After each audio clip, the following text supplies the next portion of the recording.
Kantoi, Perikatan Nasional sedang berusaha pujuk Mahathir. Kebetulan, ini punca sebenar Najib dibankruptkan. Akta baru LHDN, Kerajaan Perikatan Nasional terdesak cari duit. Kids yang dedah, Tun M sebenarnya masih lagi Barisan Nasional.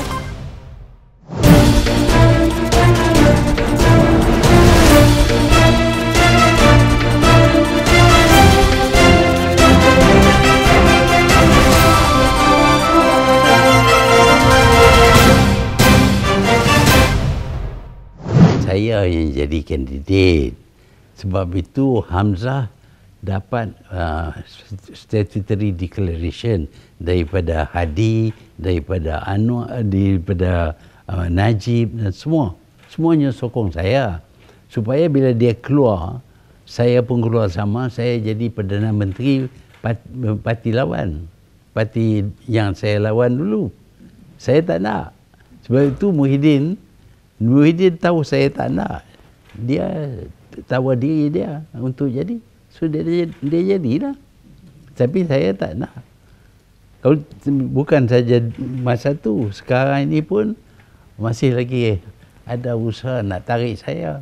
Bekas Perdana Menteri Dr. Mahathir Mohamad mengakui ada usaha dilakukan untuk membawa dia menyertai Gabungan Perikatan Nasional. Dalam wawancara dengan Malaysia Kini pada Rabu lalu, Mahathir berkata usaha itu tidak berjaya kerana dia tidak boleh bekerjasama dengan beberapa penjenayah yang menyokong kerajaan sekarang. Bagaimanapun, Mahathir berkata keadaan itu mungkin berbeza jika individu berkenaan berada di luar Perikatan Nasional. Bukan sahaja masa langkah syaratan, sekarang pun ada usaha nak tarik saya masuk. Saya tak boleh. Saya buat ucapan janji dengan orang, kita nak tolak Najib Razak. Saya tak boleh kerjasama dengan Najib. UMNO sekarang ini, kalau tak ada Najib dan 4-5 orang lagi, kluster mahkamah itu jatuh. Dia orang bergantung kepada Bukan Melayu. Kedua penjenayah, saya tidak boleh dikaitkan dengannya, katanya. Mahathir merujuk kepada bekas Perdana Menteri Najib Razak dan beberapa pemimpin UMNO lain, termasuk Presidennya Ahmad Zahid Hamidi yang kini menghadapi tuduhan jenayah di mahkamah. Kerajaan Pakatan Harapan tumbang pada Februari 2020 setelah hanya 22 bulan berkuasa susulan rampasan kuasa yang dikenali sebagai langkah syaratan.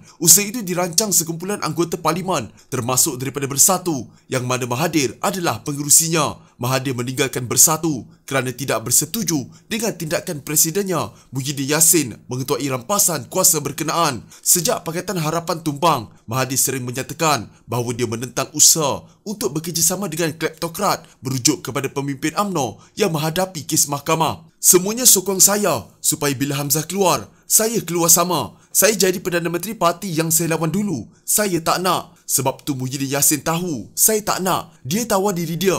Dia jadilah Perdana Menteri. Tapi saya tak nak, katanya. Mahathir turut ditanya Malaysia Kini apakah dia sedia bekerjasama dengan Perikatan Nasional jika individu terbabit tidak berada lagi dalam gabungan itu. Ini selepas Perhimpunan Agung UMNO baru-baru ini memutuskan bahawa parti itu akan menamatkan kerjasama dengan Bersatu dan Perikatan Nasional. Zahid sebelum ini menafikan dakwaan sedang mengadakan perbincangan dengan PKR, namun ia bercanggah dengan kenyataan Anwar bahawa rundingan masih di peringkat awal. Ya, kalau dia orang tak ada, tak apalah, orang UMNO boleh join Bersatu. Tak payah UMNO lagi, pasal UMNO dapat nama buruk. Najib adalah pembunuh UMNO. Najib menghancurkan UMNO. Bapa dia tubuh, dia yang destroy. Dia sama sekali tidak malu kerana memusnahkan warisan bapanya, katanya.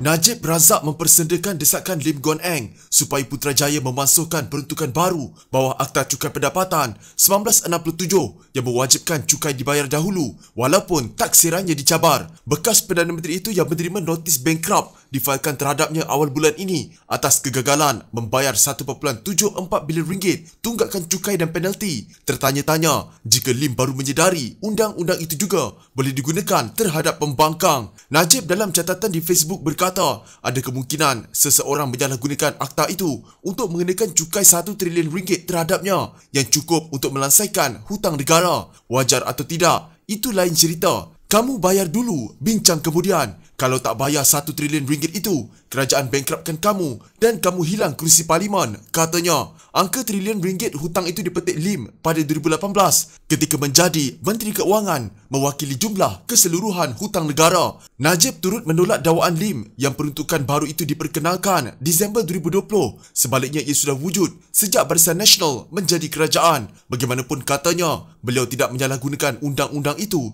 ketika menjadi Perdana Menteri. Pendekatan LHDN, Lembaga Hasil Dalam Negeri masa itu, adalah untuk memberi ruang kepada yang dicukai untuk mendapat keadilan. LHDN tak senang untuk bankruptkan sesiapa sebab jika yang dicukaikan telah dibankruptkan, maka LHDN tak dapat kutip apa-apa. Ahli Parlimen pekan itu berkata, Lim bukannya tidak tahu cukai penalti tambahan 1.74 bilion ringgit sebenarnya tidak wajar, tidak logik dan merupakan penyalahgunaan kuasa. Tetapi katanya, LHDN bawah Kementerian Lim meneruskan tindakan itu kerana Kerajaan Pakatan Harapan tak suka pada saya dan Kerajaan Perikatan Nasional meneruskannya walaupun Menteri Keuangannya tahu tindakan itu salah. Sekarang Guan Eng dan Pakatan Harapan baru sedar untuk bimbang akta cukai ini sedang disalahgunakan apabila mereka mendakwa LHDN turut diperalatkan untuk memaksa Ahli Parlimen Pakatan Harapan lompat satu persatu. Najib berkata, walaupun sesetengah undang-undang seperti Akta Keselamatan Dalam Negeri mempunyai tujuannya, ia tidak boleh disalahgunakan untuk tujuan politik. Kerajaan Perikatan Nasional diminta memasukkan Seksyen 103B yang baru diperkenalkan dalam Akta Cukai Pendapatan kerana dilihat tidak adil dan menolak bidang kuasa mahkamah, kata bekas Menteri Keuangan Lim Guan Eng. Beliau yang juga Setiausaha Agung DAP berkata, pengenalan seksyen baru yang diwartakan pada 31 Disember tahun lalu itu hanya memaksa pembayar cukai membayar terlebih dahulu tanpa menghiraukan sama ada taksiran itu tidak adil atau tidak masuk akal. Pengenalan baru Seksyen 103B menjadikan cukai harus dibayar walaupun permulaan prosiding di bawah mana-mana undang-undang bertulis. Dengan kata lain, bayar dahulu, bincang kemudian. Ini adalah penolakan hak keadilan asasi pembayar cukai dan bidang kuasa mahkamah, katanya dalam kenyataan. Ahli Parlimen bahagian itu berkata, jika kerajaan enggan memansuhkannya, hanya pertukaran kerajaan yang dapat menghentikan penindasan melampau oleh Kerajaan Perikatan Nasional itu bersenjatakan dengan kuasa baru yang diberikan oleh Perikatan Nasional. Banyak perniagaan yang sedang menderita akibat kemelesetan ekonomi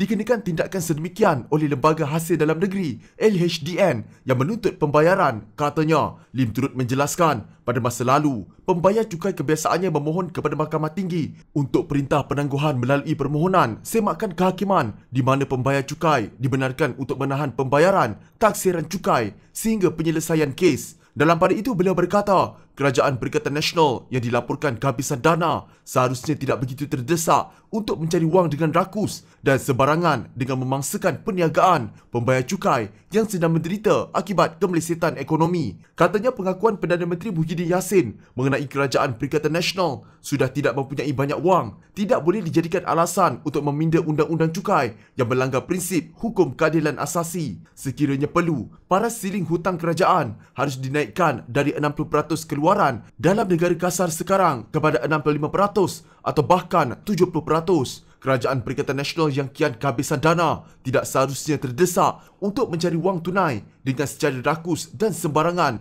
dengan memangsakan perniagaan atau pembayar cukai yang sedang menderita akibat kemelesetan ekonomi, katanya. Tun Dr. Mahathir Mohamad masih bertindak dalam corak fikiran dan gaya Kerajaan Barisan Nasional semasa pentadbiran Pakatan Harapan, kata Ahli Parlimen Iskandar Puteri Lim Kit Siang, menceritakan pengajaran yang boleh diambil daripada pengalaman parti itu memerintah negara selama 22 bulan. Kit Siang berkata, bekas Perdana Menteri itu sepatutnya perlu ada gaya, cara fikiran dan rangka kerja yang baru. Perdana Menteri dan Menteri Kabinet perlu berfikir dan bekerja seperti Pakatan Harapan. Beliau juga menyatakan, Pakatan Harapan seharusnya serius dalam mengotakan janji pilihan raya. Sejak dari awal penubuhan Kerajaan Pakatan Harapan lagi, Perdana Menteri ketika itu sendiri, Tun Dr. Mahathir, yang telah mengatakan bahawa manifesto ini bukanlah satu kitab suci. Hasilnya sekalipun jika kita berjaya mengotakan 80 ke 90% daripada janji-janji pilihan raya Pakatan Harapan, kerosakan telah pun berlaku. Katanya menerusi satu kenyataan pada Rabu. Penasihat DAP itu juga menyatakan parti komponen Pakatan Harapan tidak patut masuk campur hal ehwal parti komponen lain. Pakatan Harapan berjaya membentuk kerajaan selepas pilihan raya umum ke-14. Pemerintah gabungan itu bagaimanapun berakhir pada 24 Februari 2020 apabila Parti Peribumi Bersatu Malaysia yang mempunyai 26 kerusi parlimen pada ketika itu menarik diri daripada Pakatan Harapan, sementara 11 lagi ahli parlimen PKR mengumumkan keluar parti. Keadaan itu menyebabkan Pakatan Harapan hilang majoriti di parlimen dan membawa kepada pelantikan melantikkan Tan Sri Muhyiddin Yassin sebagai Perdana Menteri ke-8 pada 30 Mac 2020.